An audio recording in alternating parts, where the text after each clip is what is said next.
Hello student, welcome to online class. आज हम पाठ 11 अंटार्कटिक धरती का 7वां महाद्वीप में भाग 3 का अध्ययन करेंगे।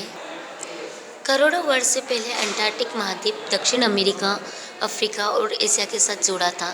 इस प्रकार यहाँ उस समय का सबसे बड़ा महाद्वीप था। अनुमान है कि पहले अंटार्कटिक में समशीतोष्ण जलवायु थी, यानी कि ना ज़्यादा गर्म ना ज़्यादा ठंडा। यह महाद्वीप किसी कारण से खिसककर दक्षिण ध्रुव के पास पहुंच गया और बर्फीला क्षेत्र बन गया। यहाँ पाए गए जीवाश्म जीवों का अवशेष और पेड़ पौधे के अवशेष बताते हैं कि अंटार्कटिक सदा से ध्रुव क्षेत्र में नहीं था। ध्रुव के प्रदेश के अतिशय ठंडे होने का मुख्य कारण है सूर्य के प्रकाश का तिरछा पड़ना। यानी ठंडा क्यों है? क्योंकि वहाँ पर सूर्य के प्रकाश तिरछा पड़ता है। तिरछा पड़ने के कारण ऊष्मा का अधिकांश भाग वायुमंडल में फैल जाता है। इसलिए कहा जाता है कि ध्रुव प्रदेशों में गर्मी डूब जाती है। लगभग 400 वर्ष पूर्व एक बर्फीले महाद्वीप की खोज आरंभ हुई थी। इंग्लैंड के जेम्स कुक ने 3 प्रयत्न किए, पर उसे सफलता नहीं मिली। उसने अंटार्कटिक वृत्त का चक्कर लगाया, लेकिन उसे केवल हिमद्वीप दिखाई पड़े।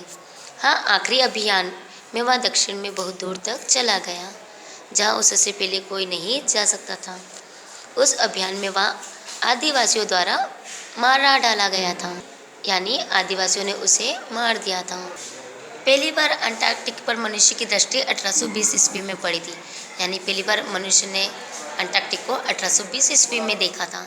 16 जनवरी 1820 ईस्वी को ब्रिटिश जल सेना अधिकारी लेफ्टिनेंट एडवर्ड ब्रांसफील्ड ने अंटार्कटिक महाद्वीप को दूर से देखा।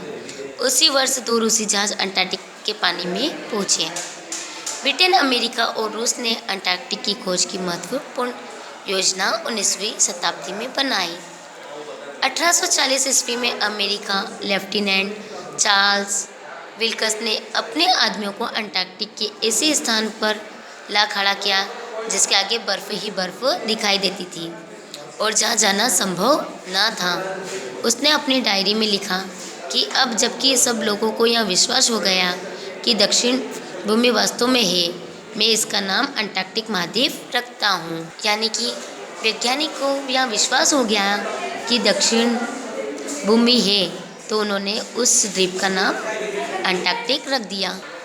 1841 ईस्वी में जेम्स क्लॉक रॉस अपने 2 जल पोतों के साथ उस सागर तक पहुंचा जो पश्चिम को पूर्व से अलग करता है।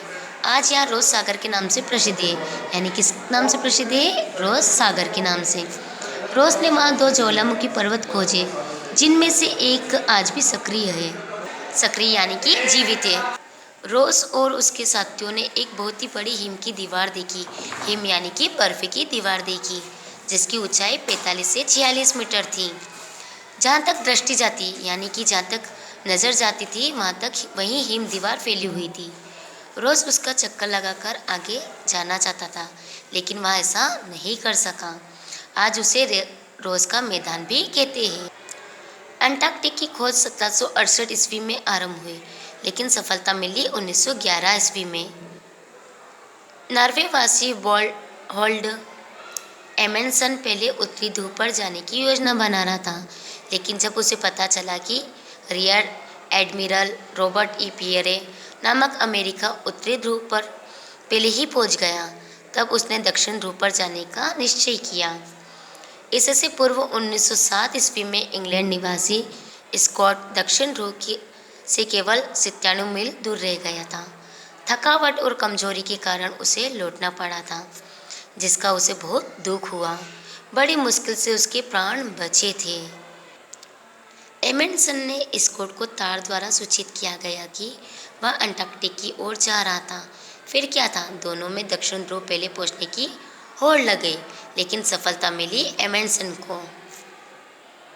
14 दिसंबर 1911 ईस्वी को दिन के 3 बजे अपने 4 साथियों के साथ वह दक्षिण ध्रुव पहुंच गया। स्कॉट ने अपनी डायरी में लिखा है कि जब मैं उस यात्रा पर गया था तो मैंने उस रास्ते पर बर्फ के ऊपर कुत्तों के पैरों के निशान दिखे।